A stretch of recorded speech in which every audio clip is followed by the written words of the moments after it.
예, 오늘 말씀은 역대하 26장 1절에서 23절. 유다 온 백성이 나이가 16세 된 우시야를 세워 그의 아버지 아마샤를 대신하여 왕으로 삼으니. 오늘은 10대 왕, 남유다 10대 왕 우시야에 대해서 묵상을 하도록 하겠습니다.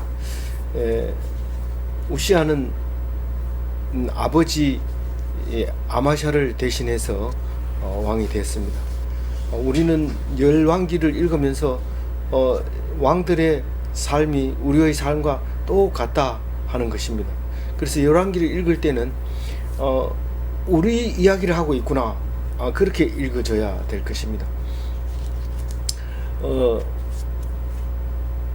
그러니까 크게 잘한 왕도 없고 크게 못한 왕도 없지만 평가에 가서 왕실에 들어가느냐, 왕의 묘실에 들어가느냐, 못 들어가느냐, 이제 그런 거죠. 아마샤는 열조에 들어갔어요? 못 들어갔죠. 반역이 일어나서 쫓겨서 라기스로 갔다가 거기서 쫓겨 도망갔으면 그냥 놔둬도 되는데 사람들이 가서 죽여버리고, 그리고 시체를 못 가져올 뻔했는데 가서 말에다 싣고, 사람이 원래 메고 와야죠. 시체를 말에 싣고 간다든가 뭐 이렇게 하면 안 됩니다. 옛날부터 시체를 뭐 어디 그렇게 하지는 못합니다. 특별한 경우에만 그렇게 하지만, 그래서 말에다 싣고 다윗성에도 들어오지도 못하고, 왕의 묘실은, 열왕의 묘실은 당연히 못 들어가고, 그만 그 유대의 어느 가까운 마을에다 그냥 매장을 해버렸어요. 이 아들 우시야는 잘할까? 똑같습니다. 우리는 내가 10년만 젊었어도 이러지만 똑같고, 또 내가 그때 살았으면 선지자를 죽이지 않았을 텐데 네가 지금 그 말 하는 거 보니까 똑같다는 얘기를 지금 하고 있구나. 예수님이 그렇게 말씀하시면서 우리는 아무리 잘하려고 해도 결국은 죄를 짓는다. 그러니까 오히려 잘 될 때 죄를 더 많이 짓는다. 그 얘기를 성경에서 하고 있죠. 오늘 우리 이 우시야를 보면 정말 잘하려고 했는 얘기가 구구절절히 들어있잖아요. 잘하려고 그리고 자기가 멋있게 하려고, 그러다가 나병이 걸려서 그만 죽게 되는데, 아주 오랫동안 이제 별궁에서 있게 됩니다. 나병이 걸렸기 때문에 아무나 못 들어가도록 별도의 궁에다가 놓고 이제 모시는 거죠. 섭정을 하는 거죠. 왕의 이제 간섭은 하지만은 사람들이 가까이 못 오고, 온다 하더라도 이렇게 막을 쳐놓고 밖에서 그렇게 흐릿하게 해놓고 그 안에서 이제 말하고 이랬던 거죠. 그래서 16살에 우시야가 왕이 됐다 하는 얘기를 두 번이나 반복하는 걸로 보면, 이 우시야가 잘하려고 했고 혈기가 넘쳤고 용기도 있었고 힘도 셌지만, 그러나 하나님을 떠나면 아무것도 아니다. 하나님을 떠나면 아무리 힘세도 어리석은 것이 된다. 그 얘기를 합니다. 사실 성경책을 읽어보면 오히려 약하고 부족하고 그럴 때 하나님이 함께하여 주셔서 큰 능력을 행하는 것을 많이 말씀하시면서, 너희들이 이와 같이 하나님의 도움을 받는 것이 안 받는 사람에 비해서 엄청 크다. 그 얘기를 우리가 하고 있습니다. 2절 한번 읽어볼게요. 아마샤의 왕이 그에게 열조에 누우시며 우시야가 엘롯을 건축하여 유다에 돌렸더라. 2절 읽어보면 아마샤 왕 아버지가 그의 열조의 묘실에 누운 후에, 열조면 열왕 아닙니다. 다윗 성도 아니고 죽었다는 얘기예요. 이걸 그렇게 표시하는 거예요. 죽었다. 그럴 때, 그런데 왜 죽었다고 안 하고 열조의 묘실에 누웠다고 얘기하느냐? 그게 이스라엘 백성이다. 하나님 백성이다. 우리가 교회 다니는 사람은 누가 뭐래 해도 하나님을 믿는다. 교회 다니도 하나님 안 믿는 사람이 90%가 넘는데요. 그거는 하나님, 예수님이 하는 말을 우리가 인용했을 뿐이지, 누가 그렇게 말할 수 있는 사람이 누가 있어요? 아무도 그렇게 말할 수 없습니다. 교회 나가면 예수 믿는 사람이다. 그리고 누구든지 신앙이 좋든지 나쁘든지 평가할 수 없고, 교회 나오면 우리가 동부교회 이 교회 묘지가 있죠. 저 구미에 있는데 거기에 다 묻힐 수 있습니다. 우리가 여기 묻히고 싶습니다. 부활의 동산에 묻히고 싶습니다. 그러면 돈 얼마 내면은 관리비만 내면 거기서 요를 써줍니다. 그런 그 얘기를 지금 열일조의 묘실에 누웠다 이렇게 얘기를 하고 있고요. 그 다음에 우시아가 엘롯을 건축하여 유다에 돌렸더라 이런데 엘롯 어딘지 알죠? 엘롯 엘랏이라고 하고 지금은 에일랏이라고 하죠. 네? 에시온 게벨인데 여기 있죠. 여기 엘랏. 지금도 에일랏이라고 해서 나와요. 여기 요것도 홍해고 요것도 홍해고 요것도 홍해고 세 가지 다 홍해인데 여기는 아카바만이라고 여기는 수에즈만이라고 그리고 요거는 그냥 홍해라고 하고 여기가 이제 그 에일랏 여기 사해에서 흘러내려온 물이 이쪽으로 옛날에 나온 것 흘렀던 것처럼 흔적이 나와 있고요. 이쪽은 이제 수에즈 운하가 만들어져 있어서 이쪽으로 움직이고 운하들이 움직이고 있죠. 근데 요 에일랏이라고 하는 곳이 가면은 동네가 이래 보면 하나는 요르단에 있고 하나는 이스라엘에 있고 그 가까이 가면 또 아라비아가 조금만 더 내려가면 아라비아가 있고 이렇게 돼 있기 때문에 지금은 좀 복잡한 3국의 접경 지역이 돼 있지만은 이때도 굉장히 중요한 위치에 있었던 거죠. 그 엘랏이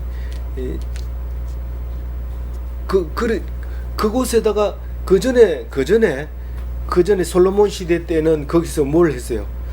저 배를 다시스로 가는 큰 배를 다시스는 스페인을 말하는 건데 스페인의 원어가 지구 끝에 있는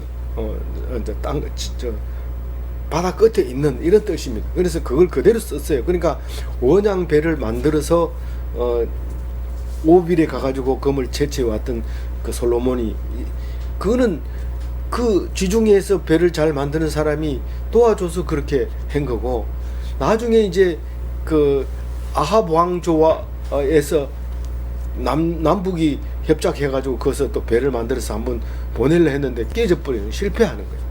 근데 또 이제 오늘 우시아가 거기다가 이제 성을 만듭니다. 엘롯을 건축하여 이 말은 엘롯 성을 건설한 다음에 유다가 살았더라, 유다 성읍이 됐더라 이렇게 얘기합니다. 그러니까 그 원래 그쪽이 전체적으로 보면 암몬 땅입니다. 암몬이 암몬이 아니고 에서의 땅, 에돔 땅이에요. 에돔 땅인데 에돔 땅이 이 솔로몬 때부터 계속 그 자기가 관장을 하고 그래서 조공을 바치고 이러던 때인데 그동안 반역을 해서 독립을 하는 바람에 다시 이 우시아가 거기를 정복을 해서 그 성을 가지게 되는 것이죠. 지금도 가보면 그 해변가는 전부 유대인들이 전부 치고 여름이 되면 항상 거기 여름 별궁으로 사용하고 있는 모습을 볼 수 있습니다. 아카바만 서쪽 편에 땅은 전부 다 그 사람들이 따고 차지하고 있는데 인터넷으로 봐도 아주 잘 살고 있고 호화스러운 시설들이 있는 것을 볼 수 있습니다. 날씨도 좋고요. 그래서 거기가 휴양지로 쓰고 있습니다. 그래서 이제 이 우시아는 잘하고 있다 이 얘기를 이제 2절에 하고 있죠. 그런데 나이가 16세라 하고 다시 또 얘기하는 것은 너무 어렸다, 좀 부족한 부분이 있다 이 말을 하고 있는데 13절 읽어봅니다. 우시아가 왕위에 오를 때에 나이가 16세라 예루살렘에서 50년간 다스리니라. 그의 어머니 이름은 여골리하여 예루살렘 사람이더라. 어렸을 때 올렸지만 52년을 다스렸으니까 많은 왕들보다가 상당히 많이 왕한 거라고 이야기를 하고 있습니다. 오랫동안 했다. 그런데 그러면 오랫동안 했으면 할 일이 많으니까 이야기가 길어지겠네. 할 거 없다. 별 거 없다. 오늘 우시아는 오늘만 묵상하고 그만해라. 이제 이런 의미를 가지고 있습니다. 그 어머니 이름은 여골리아요 이러면 예루살렘 사람이다 이 말은 뭡니까? 별로 할 얘기 없다 이 말입니다. 잘생긴 사람과 잘생긴 남자와 잘생긴 여자가 결혼해서 아들 딸 놓고 잘 살았습니다. 그게 무슨 이야기거리가 됩니까? 아무리 잘 살아도. 그런데 이것을 만약에 암몬 사람의 여인의 아들이었더라 이러면 암몬하고 짝짝꿍해서 죄 지은 거에 대해서 기록할 게 많죠. 그래서 우리가 죄 많은 곳에 은혜가 왜 많느냐 하면 그런 이야기입니다. 잘 먹고 잘 살려면 TV 봐 재미없어요. 근데 그런 내용이 아니고 삼촌이 걸리고 사촌이 걸리고 뭐 삼각관계 복잡하게 얽혀 있을 때 그 드라마를 보고 먼저 본 사람은 나중 본 사람한테 설명을 하고 다 아는 사람은 또 보고 또 봤는데 뭐 잘 모르면 또 드라마 돌려서 재방송 보고 이렇게 하는 거죠. 근데 오늘 이 우시아는 별로 뭐 할 얘기 없다 이런 말이 예루살렘 사람이더라. 예루살렘 외손이에요. 그 유대 사람이에요. 근데 4절에 보면 읽어봅니다. 우시아가 그의 아버지 아마샤의 모든 행위대로 여호와 보시기에 정직하게 행하여. 정직하다는 건 벌써 세 번째 나오는데 정직하다는 게 뭡니까? 순종하는 거예요. 순종. 이 사람은 그냥 누구에게 순종했다가 안 하고 그냥 정직했다는데 무슨 뜻입니까? 여호와 보시기에 정직했다는 것은 여호와의 말씀에 정직했다. 그러니까 율법에 정직했다. 율법이 어디 있는데요? 물론 성경을 두루마리를 직접 볼 수도 있지만 대부분 율법사 제사장이 이렇게 한번 읽어주면 그대로 따라하고 또 모르면 가서 물어보고 이럴 때는 성경에 어떻게 나와 있습니까? 물어보고 그대로 하고 이걸 정직하게 행한다고 얘기를 합니다. 자기 마음대로 하면 꾸불꾸불하죠. 딴 데로 새기도 하고 뭐 내일 한다 해놓고 오늘 하지도 못하고 뭐 이런 것들이 다 정직하지 못한 거예요. 근데 하라는 대로 했으면 연변말로 꼿꼿이 간 거예요. 꼿꼿이 똑바로 가는 걸 꼿꼿이 간다 그러는데 우리가 들으면 무슨 말인지 한참 들으면 알지만 처음 들으면 뭔 말인지 몰라요. 택시를 타고 꼿꼿이 가세요 이렇게 하면 똑바로 가는 걸 얘기하는 거예요. 이게 이제 정직하다는 거예요. 우시아는 정직했다 이 말은 하나님 말씀을 따라 순종했다. 그런데 항상 따라다니는데 아마샤도 정직했으나 뭐가 없었어요? 샬롬이 없었어요. 그 행위 마음의 평화가 없었던 거예요. 그러니까 그것은 율법주의에 가까운 순종이죠. 율법주의에 가까운 순종. 율법주의는 아니지만 율법주의는 율법 잘 알아야 율법주의가 되는 거고 잘 몰라도 이렇다 이러면 그건 무조건 따라가면 따라가는데 마음이 불편하면 그건 정확한 순종이 아니고 은혜가 안 되면 율법이 은혜가 안 되면 그거는 이 우시아가 되는 거예요. 또 물론 이제 뭐가 돼요? 아마샤도 되는 거고 아마샤, 우시아 또 그 앞에 누구였죠? 그 정직히 행한 사람이 있어요. 그래서 그런 사람들을 쭉 따라서 이제 하게 되는데 우리는 율법에서 은혜를 받아야 돼. 그래야지 안 그러면 불쌍한 사람이에요. 불쌍한 사람. 율법에서 은혜를 받아야 돼. 내가 교회 가기 싫으면 가지 말아야 되는데 안 가면 불편하잖아요. 가도 불편하고. 그러면 이거는 아무것도 아니에요. 이건 아무것도 아니에요. 그래서 왜 교회를 오라 하는지 안 가도 왜 은혜가 되는지 안 가면 더 은혜가 돼요. 안 가면 교회 아예 안 나오면 안 되지만은 나가면서 한 번씩 빠지면 은혜가 되는 이유가 있어요. 아, 죄를 지으면 이렇게 하나님이 죄를 지었는데도 용서하는구나. 내가 원래는 죽어야 되는데 하나님이 용서해 주는 걸 생각하면 눈물이 난단 말이에요. 그 은혜로 살아가는 거지.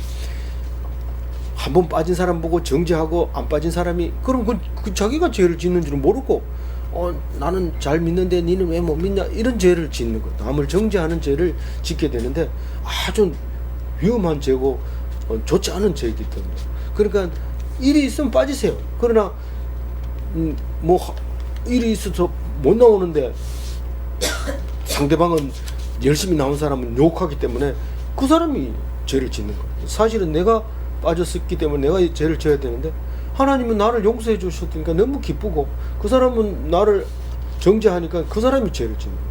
그 사람 열심히 나갔는데도 불구하고 니는 그거 소용없다. 니는 마음이 나한테 와 있느냐, 그게 문제지. 교회만 나왔다는 건 소용없다. 그 얘기를 하고 있잖아요. 그래서 우리는 신앙생활을 하면서 헐, 정직히 행하나 샬롬이 있어야 돼요. 기쁜 마음으로 순종해야 된다. 그런 말. 5절 읽어봅니다.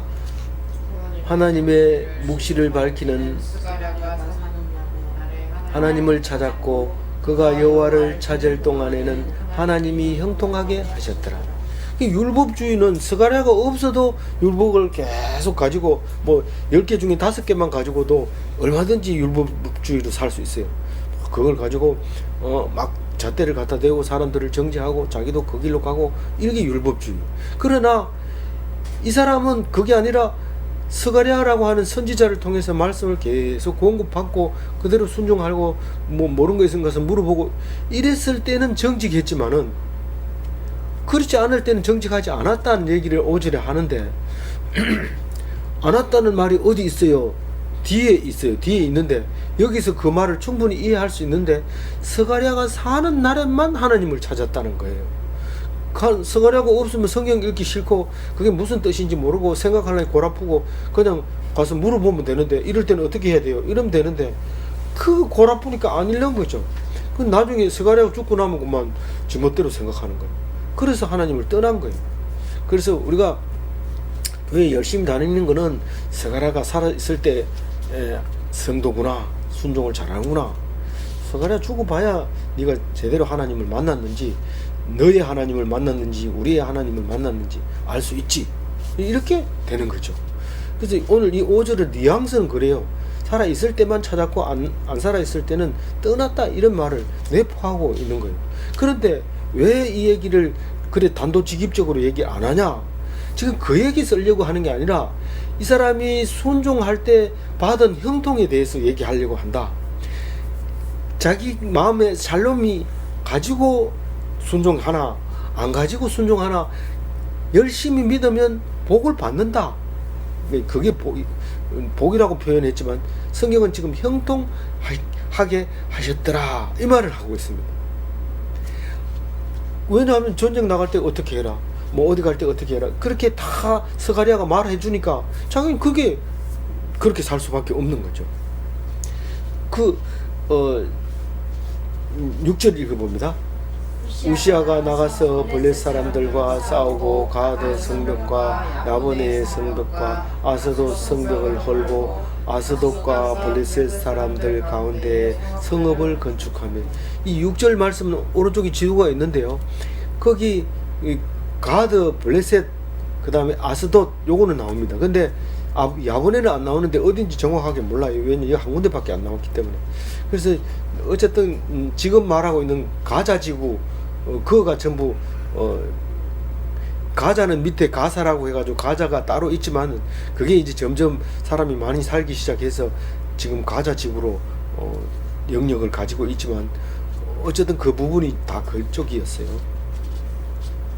그 땅을 그러니까 블레셋 사람들의 땅을 거의 다 차지해가지고 남유다가 든든해졌다, 뭐 이런 이야기를 하고 있습니다. 이 성읍이 든든해야지 나라가 든든하게 서는데 이거 52년간 통치를 하니까 다 기록을 하면 많겠죠. 근데 어쨌든 이렇게 많이 했다. 7절 읽어봅니다. 하나님이 그를 도우사 블레셋 사람들과 구르바알에 거주하는 아라비아 사람들과 마온 사람들을 치게 하신지라. 이 블레셋 사람은 방금 나온 얘기고 구르바알은 정확하게 몰라요. 아라비아는 알잖아요. 사우디아라비아 그쪽을 다 아라비아라고 하는데 경계선이 어디입니까? 그때 경계선이 분명하지 않죠. 사람이 있으면 여기 어디냐, 뭐 아라비아 사람은 아라비아 땅인 거죠.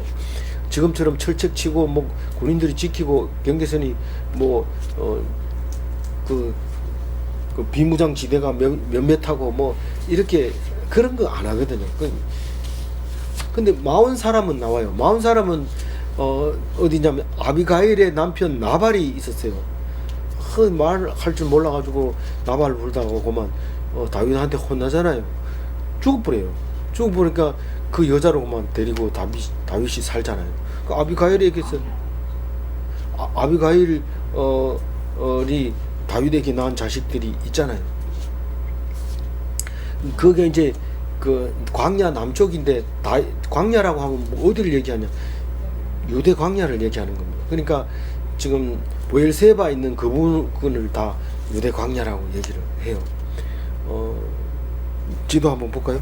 지도는 여기가 유대 광야고 요다 해놨는데 요 밑에가 유대 광야고 요게 보엘세바니까 요쯤 되는 거죠. 지도가 너무 적지만은 그렇게 해주면 되겠습니다. 그걸 그렇게 해서 거기서도 사람들을 다 쳐가지고 이제 거기다가 성을 쌓았다 소리는 안 하는데 거기 사는 사람들 다 쫓아내고 이제 유대 땅에서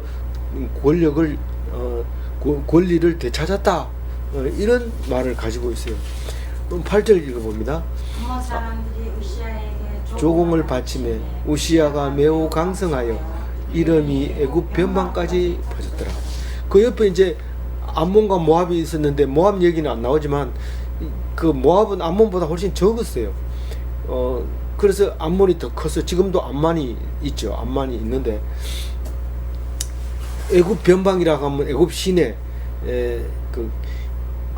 까지 그 애굽 시내라고 하면 나일강이라고 얘기하는 사람이 있지만 그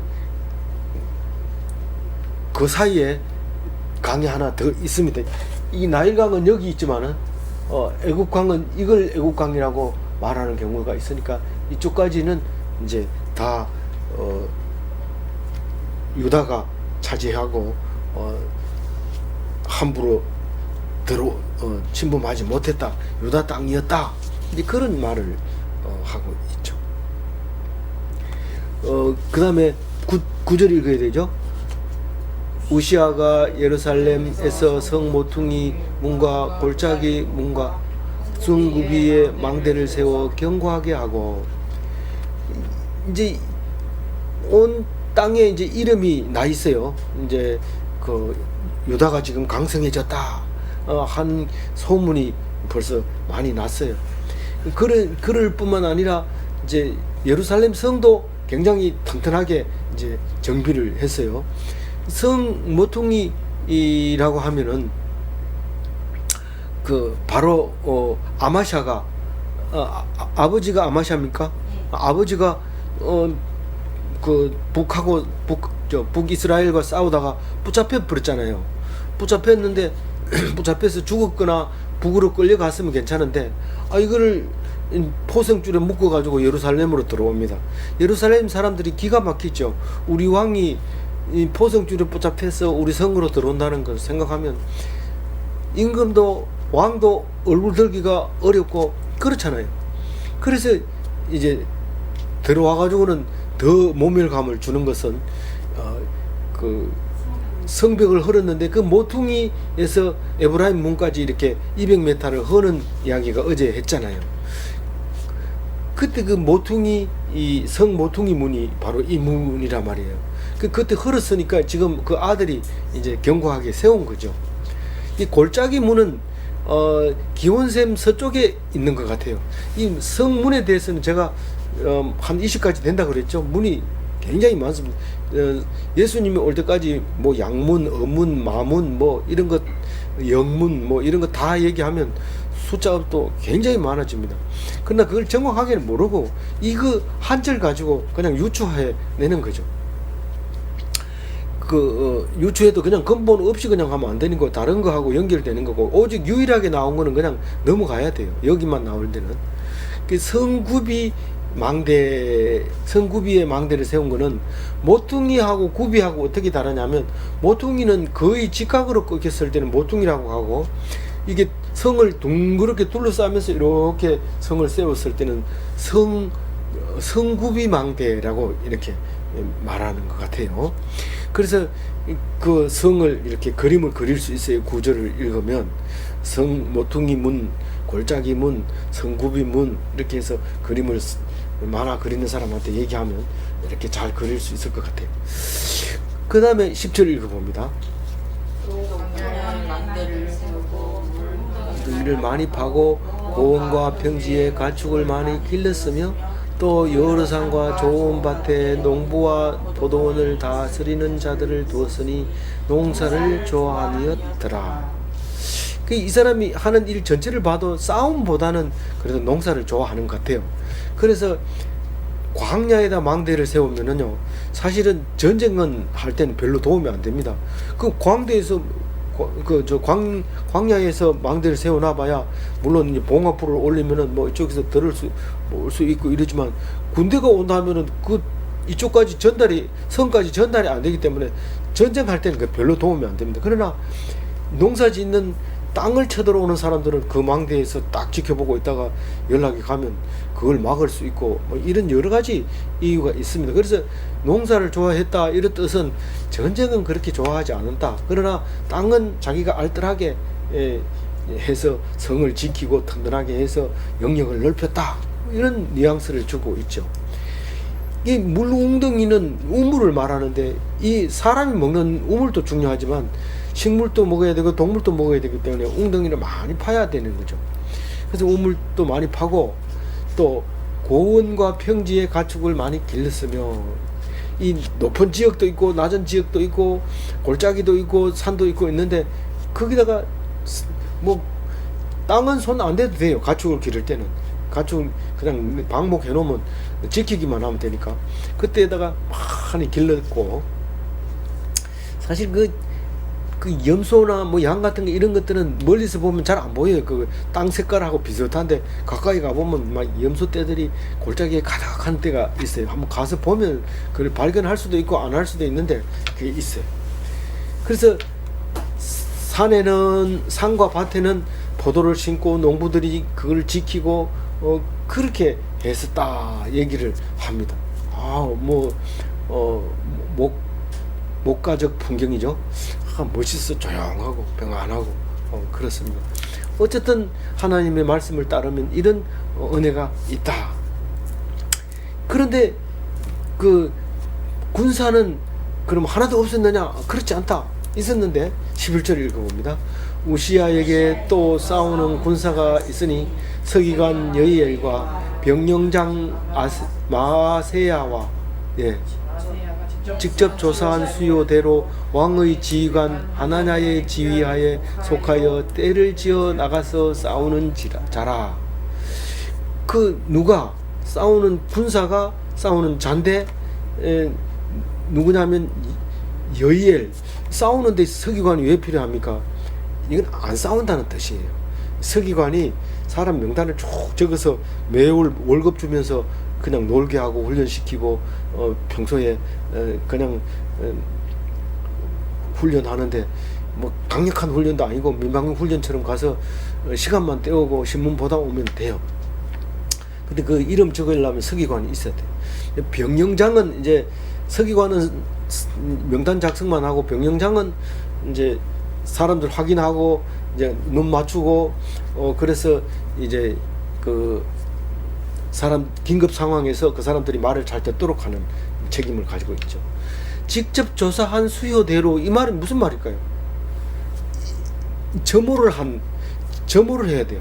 점호는 사람 이름 부르고 얼굴 마주보고 이렇게 숫자 딱 세가지고 끝에 딱 맞아야 돼요. 그거 없는 그냥 그 많은 군사는 무리예요. 용병이고 무리고 별로 쓸모없는 거예요. 이건 잘 정비된 이런 뜻입니다. 직접 조사한 수효대로 지휘관이 있죠. 하나냐가 지휘를 합니다. 그리고 하나냐가 지휘하는 것은 이제 한꺼번에 나가는 전투대대 이런 말입니다. 전쟁 났다 이러면 전부 꽃갱이 삽 들고 이래 나가는 그런 전쟁 아니고 전투대대가 지휘관이 하나냐가 딱 손짓하면 쫙 모이는 호랑이 불면 딱 줄 서는 그런 그다. 그걸 뭐라고 한다고요? 떼를 지어 나가서 싸우는 자라.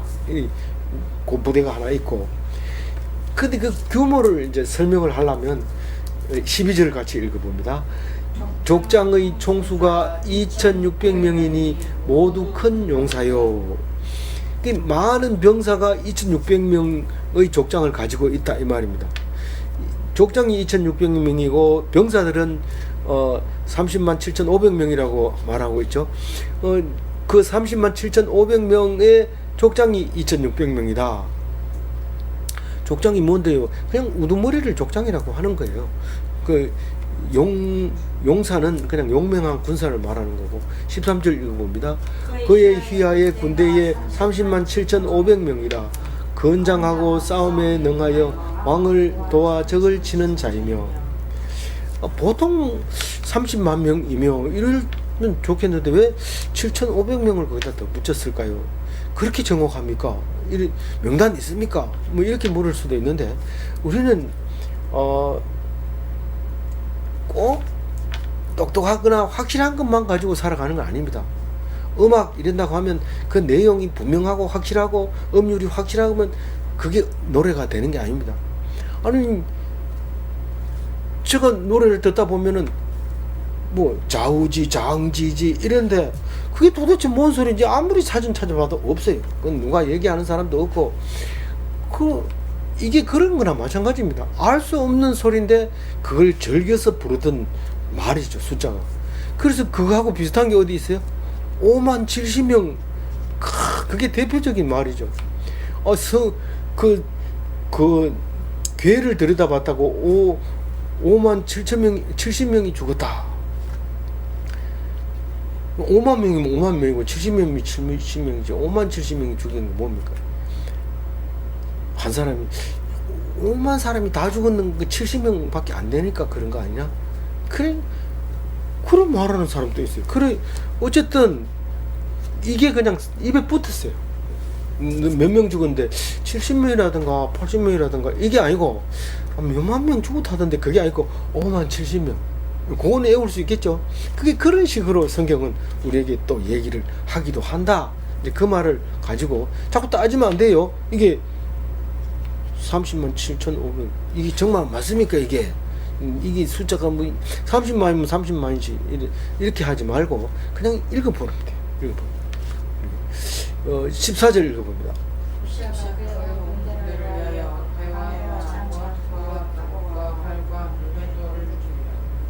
예. 그 13절에 나와 있는 거는 그 무슨 부대라 했어요? 협공 부대. 주력 부대가 아니고, 그러니까 왕이 나가서 막 이렇게 하면 항상 뒤에 따라다니면서, 그러니까 왜냐하면 왕의 부대는 가서 쳐서 성공을 거둬야 되고 그걸 도와주는 사람이 뒤에서 있어야 돼요.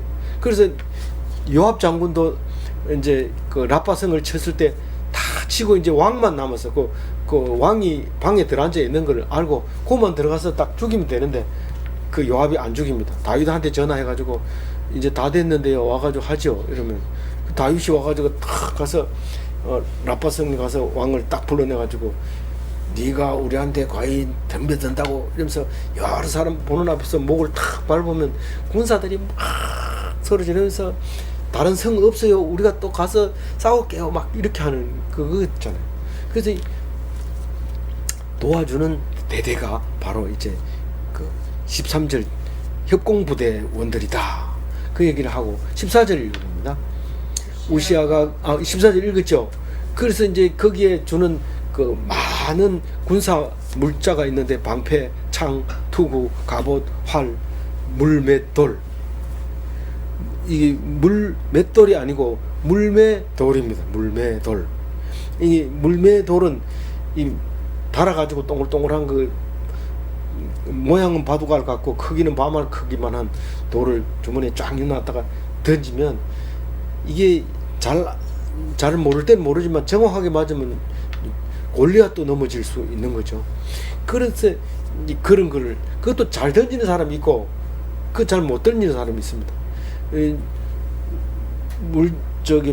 바닷가에서 물제비 뜨는 것도 보면 잘 던지는 사람은 여러 번 이 물제비가 날아가지만 안 그런 사람은 그냥 풍덩 빠져버리잖아요. 그런 것처럼 잘 던지는 사람들을 모아가지고 니는 물매 던져, 니는 활을 쏘 이렇게 이제 훈련을 평소에 해놨다는 거죠. 15절에 보면 더 정확하게 나와요. 또 예루살렘에서 재주 있는 사람들에게 무기를 고안하게 하여 방대와 성곽 위에 두어 화살과 큰 돌을 쏘고 던지게 하였으니 그의 이름이 멀리 퍼지면 기이한 도우심을 얻어 강성하여 짐이었더라. 오늘 본문이 길어가지고 오늘 지친 것 같은데 오늘 여기 보면 그 인재를 양성합니다. 재주 있는 사람 따로 모아가지고 무기를 잘 만들고 머리를 잘 쓰면은 야 니가 무기 만들어. 그러면 더 멀리 가게 만들고 니는 더 세게 만들고 너희들은 지금 좀 힘이 덜 들게 만들고 뭐 이렇게 해서 연구하는 게 무기 개발을 하고 그런 거를 개발해 가지고 망대 위에 성곽 위에 딱 얹어놓고 또 활 잘 쏘는 사람, 돌 잘 던지는 사람 이런 사람들을 골라 가지고 딱 배치를 하고 그래 해놓으니까 온 나라에 명성이 퍼졌어요. 아까도 이름이 퍼졌다고 그러는데 이름이 멀리 퍼져가지고 사람들이 두려워하는 거예요. 거기 함부로 접근하지 마라. 그거는 일목요연하게 훈련받은 사람들이 있어. 그리고 머리 좋은 사람이 우리가 생각지 못했던 무기를 가지고 있어. 그렇게 하는데 하나도 안 싸우고 사람들이 항복해가지고 조공을 바치고 이런 짓을 한단 말이에요. 그럴 때 그걸 갖다가 기이한 도우심이라고 그래. 하나님의 기이한 도우심. 우리는 보통 얘기할 때 희한한 일이다 이렇게 얘기하죠. 근데 하나님은 성경은 그걸 사자를 보내사 이렇게 얘기합니다. 하나님이 사자를 보내가지고 야 출애굽 백성이 지금 요단강을 요단강 홍해를 건너서 오고 있대. 그러면 사람들이 얼어가지고 벌벌벌벌 떨고 있는데 그냥 오기만 하면 가만히 있어요.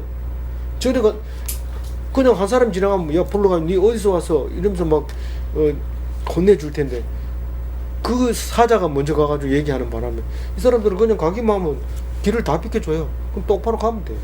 그랬던 출애굽의 역사가 기이한 하나님이 이 일하심을 말할 수 있는데 그거를 15절에 말하고 있는 거죠. 그러니까 이제 지금까지 했는 얘기는 우시아가 지금 하나님 말씀에 순종하니까 이렇게 잘 됐더라. 하나님이 형통하게 하셨다. 예, 만사가 형통해졌는데 이게 끝이 아니죠. 사람이 만사가 형통하면 진짜 좋을 것 같지만 정상에 올라가는 것은 추락하는 것밖에 없어요. 올라간 것은 다 떨어지게 돼 있어요. 16절 읽어봅니다. 그가 강성하여짐에 그의 마음이 교만하여 악을 행하여 그의 하나님 여호와께 범죄하되 곧 여호와의 성전에 들어가서 향단을 분향하려 한지라. 이제 뭐 세상에 전투 준비, 농사 짓는 거, 사람 많은 거, 여러 가지 성, 뭐 온갖 거 다 해놨는데 이제 할 게 없어. 근데 성을 짓고 돌아올 때는 우리 왕 만세 이런데 다 짓고 나니까 할 데가 없으니까 그런 소리를 못 들어. 그런데 가만 보니까 이 제사장은 날마다 제사를 지내죠. 맨날 고기 먹죠. 뭐 너무 좋아 보이는 거예요. 그리고 하나님이 한테 제사 지내니까 그런가 보다. 그리고 자기도 가겠다는 거예요. 사실은 그래 하면 안 되거든요. 그 왕이 되면 다 그래요. 근데 다 그래 다. 그래서 옛날에 왕은 무치라 그래요. 그래서 아무 여자 보고 그냥 쟤 불러라 이런 불러가지고 자면 그거는 왕이 어떻게 하는 데는 할 말이 없어야 돼요. 그게 이제 그 왕은 무치다 이렇게 얘기하는 건데 아니에요. 절대로 아니에요. 어떤 왕도 그렇게 해가지고는 왕 노릇을 제대로 하는 왕이 없거든요. 그래서 이 사람이 그냥 분향하러 들어가서 성전에 들어가서 분향을 하려고 그럽니다. 17절 읽어봅니다. 제사장 아사랴가 여호와의 용맹한 제사장 80명을 데리고 그의 뒤를 따라 들어가서 이거 뭐 무장했다는 얘기는 안 하지만은 용맹하다는 거는 바른 말을 하고 왕이라고 앞에서 뭐 말 못하고 이러지 않고 바른 말하고 그리고 또 뭐 툭 치면 뚝 자빠지는 그런 제사장 아니고 힘센 딱 이렇게 그 힘도 있고 똑똑하고 말 잘하고 용감하고 초롱초롱하고 카리스마 있고 이런 사람을 몇 명 데리고 갔어요. 그 뭐 80명 들어설 자리가 있을런지 모르지만 그걸 딱 데리고 들어갑니다. 마치 전두환 대통령이 결제를 맡으려고 최규하 대통령에게 무장 군인을 데리고 딱 들어가는 거나 마찬가지죠. 18절 읽어봅니다. 우시아 왕 곁에 서서 그에게 이르되 우시아여 왕에게 분양하는 일이 왕이 할 바가 아니요 오직 분양하기 위하여 구별함을 받은 아론의 자손 제사장들이 할 바니 성소에서 나가소서. 왕이 범죄하였으니 하나님 여호와에게서 영광을 얻지 못하리이다. 오늘 중심 말씀이지만 이 분별력을 잃어버리면 다 잃어버린 겁니다. 소용없어요. 분별력. 그러니까 자꾸 이래놓고는 그만 그 분별력 없이 얘기를 하다가 그만 그 했는 거 다 소용없고 오히려 욕먹고 나가는 그런 사람들이 많이 있어요. 그 회사에도 있고 교회도 있고 집에서도 쎄빠지게 일하고 남편한테 욕먹고 이런 것들이 있거든요. 그게 분별력이 없어서 그렇게 되는 거예요. 일은 죽라고 한다고 해서 되는 게 아니고요. 그래서 성소에서 분향하는 일은요, 그 의무이기도 하고 권한이기도 합니다. 성소에서 분향하는 것은 사실은 엄밀히 따지면 목숨 걸고 하는 게 제사장입니다. 거기 제사 잘못 지내면 즉사합니다. 그런데 그거를 이제 하면서 그것은 원래 딴 사람은 못 들어오게 하는 이유는 죽기 때문에 첫째는 못 들어오게 하지만 제사장의 고유 권한이기 때문에 남들이 또 못 들어오는 그런 의미까지도 부여되어 있습니다. 그때 왕은 분별력을 잃어버리고 땅의 왕은 땅의 왕이지 하나님의 일하고는 다른 겁니다. 하나님의 일은 제사장이 하나님 그 제사를 드리면서 하나님과 만나는 지성소의 하나님을 만나는 거지 그건 다른 거거든요. 이게 둘이 하나가 되면 이제 나라가 망하기 시작하는데 로마도 이게 교권과 정권에 그게 불일치를 일어나서 많은 어려움을 겪고 때가 많이 있잖아요. 그래서 여기서 말하는 것은 분별력을 잃으면 영광을 다 잃습니다. 이렇게 얘기를 합니다. 우리 세상에서도 분별력을 잃은 사람을 많이 봅니다. 사장님이 화장실을 청소하는 걸 내가 봤어요. 근데 이게 옳지 않습니다. 왜냐하면 화장실 청소 안 해놨다고 말단 상원이 와가지고 누가 청소를 이따위 해서 이러면 청소해놓은 사장이 욕먹는 거잖아요. 그게 있을 수 없는 일이에요. 그리고 자기 지위를 상실하게 되는 거고 자기 할 일을 못하고 있는 거나 마찬가지입니다. 지금 청소하고 있을 새가 아니냐. 청소를 잘할 수 있도록 좋은 사원을 뽑아서 월급을 많이 줘가지고 청소를 하게 하고 그래야 되죠. 근데 그거를 하고 있는데 사람들이 와가지고 막 말리고 이러면 그냥 얼굴에 막 오물이 튀어가지고 본인이 그래 할 수 없이 뒤돌아 나오면 그거는 분별력이 없는 거예요. 아니 사장이 청소할 수 있지. 아무도 없을 때 자기 혼자 있을 때 뭐 뺀질뺀질 따가도 상관없죠. 그러나 직무를 해가지고 조직을 움직일 때는 그렇게 하면 안 되죠. 자기 할 일이 자기가 있는 겁니다. 그런데 그러면 왕은 절대로 제사를 못 지내느냐? 그렇지 않다. 예수님이 오셔가지고 얼마든지 할 수 있다. 그래서 예수님이 내가 바로 왕이면서 제사장이다. 왕 같은 제사장이다. 그렇게 얘기할 때 이건 땅과 하늘이 하나가 된 거예요. 천국을 이 땅을 가지고 오신 분이 예수님이잖아요. 그래서 이 땅에서 천국 삶을 살면 분별력이 있으면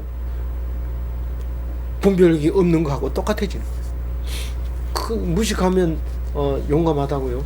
무식한 게 그것과 그건 비슷해요.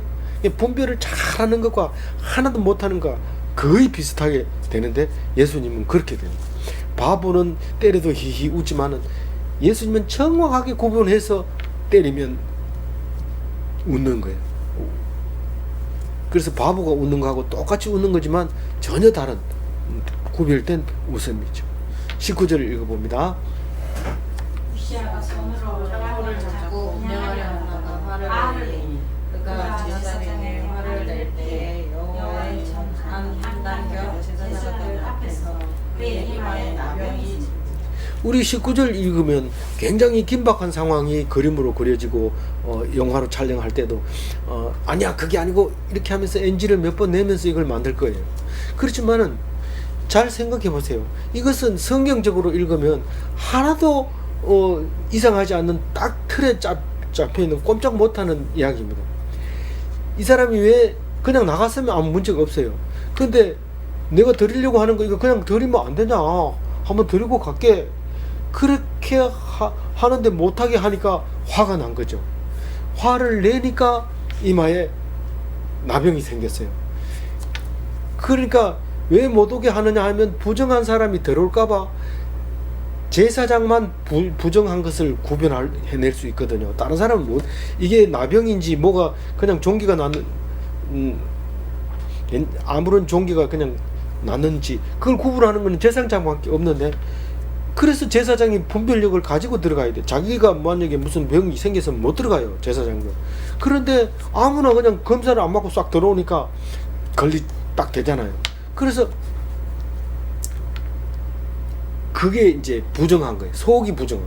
이거는 외모로는 검사를 안 받다 하더라도 속을 이제 건드려서 화를 내게 만들므로써 이제 나병이 나타나게 만들어서 거기에 더 이상 있지 못하게 하는 거예요.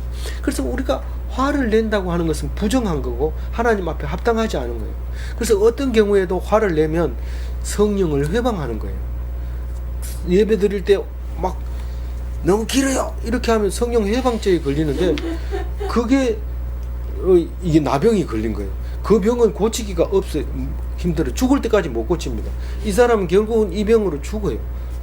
그래서 이것을 화를 내는 순간 부정하게 되고 거기 제사장 앞에 그 성전 안에서 분향을 못하게 됩니다. 이 사람이 급해졌어요. 왕이 20절 읽어봅니다. 대제사장 아사랴와 모든 제사장이 왕의 이마에 나병이 생겼음을 보고 성전에서 급히 쫓아내고 여호와께서 치심으로 왕도 속히 나가니라. 왕도 딱 보니까 나병이 생겼네. 이렇게 제사장이 판단을 딱 내리니까 왕이 그 말을 듣는 순간 이 부정하면 죽는다. 부정한 사람이 들어가면 죽어요. 하나님이 보면. 그러니까 흠이 있으면 안 돼요. 근데 그걸 딱 보면서 제가 생각나서 급하게 쫓아 나오는 거죠. 이게 살은 거예요. 그래서 제가 생각이 나서 살은 거예요. 생각이 안 나고 계속 있었으면 죽어요. 그래서 부정해서. 그래서 왕이 급하게 나오는 거예요. 21절 읽어봅니다. 우시야 왕이 죽는 날까지 나병 환자가 되었고 나병 환자가 되매 여호와의 전에서 끊어져 별궁에 살았으므로 그의 아들 요담이 왕궁을 관리하며 백성을 다스렸다. 그래서 왕궁 옆에 성전 옆에 있는 왕궁에는 거기는 못 살고 그만 뒤에 별궁을 세워가지고 거기다 앉히고 그 아들을 세워서 섭정을 하게 되는 기록을 지금 말하고 있는 겁니다. 22절 읽어봅니다. 우시야의 남은 시종은 아모스의 아들 선지자 이사야가 기록하였더라. 우리 역대기의 기록 다 못한 것은 열왕기 읽어봐라. 그 얘기하고 있습니다. 다른 일 안 했는 것처럼 읽지 말고 이런 뜻이고요. 마지막 절입니다. 우시야가 그의 조상들과 함께 누우매 그는 나병 환자라 하여 왕들의 묘실에 접한 땅 곧 그의 조상들의 곁에 장사하니라. 그의 아들이 요담이 대신하여 왕이 되니라. 정리하면 우리는 분별력이 있어야 될까요? 없어도 될까요? 있어야 되는데 그 분별력은 어디서 나와요? 말씀에서 나와요. 성령의 날생검을 가진, 좌우의 날생검을 가진 이가, 이건 계시록에 나와 있는 말인데, 마음의 생각과 뜻을 판단한다. 히브리서에 나온 말입니다. 그래서 이거 없이 살면, 분별력이 없이 살면 자연인입니다. 자연인은 칼도 안 가지고 있고 판단도 할 줄 몰라요. 그게 자연인입니다. 해도 엉뚱한 짓을 하고. 그런데 말씀으로 쪼개고 갈라내면 그것은 예수님의 일꾼이 됩니다. 주님의 일꾼입니다. 그래서 말씀으로 분별력을 갖는 멋진 기독인이 다 되시기 바랍니다. 기도하겠습니다. 하나님 감사합니다. 오늘 우시야를 통하여 나의 우시야 된 모습을 보여주셔서 감사합니다. 그나마 죄가 생각나서 살았던 것을 살아났던 것을, 구원받았던 것을 기억합니다. 비록 나병 환자로 살지라도 왕으로 살았고, 나병 환자로 말미암아 하나님 은혜를 더욱 깨닫게 해주신 것을 감사합니다. 거기서 죽지 않고 그래도 살아서 별궁이라도 살게 해주신 하나님께 감사하며, 아들이 왕으로 있는 동안은 평안히, 나병 말고는 평안하게 살다가 간 우시야를 생각하면서 그나마 은혜를 누리고 기뻐할 수 있도록 해주셔서 감사합니다. 내가 우시야일지라도 나병에 걸리지 않게 하시고, 내가 죽을 분별력을 가졌을지라도 하나님께서 이미 십자가에 돌아가셨으니 늘 하나님 앞에 자유하며 어떤 것도 오직 예수로 말미암아 자유하게 하여 주옵소서. 감사하옵고 우리 주 예수 그리스도 이름으로 기도 올리옵나이다. 아멘. 예, 감사합니다.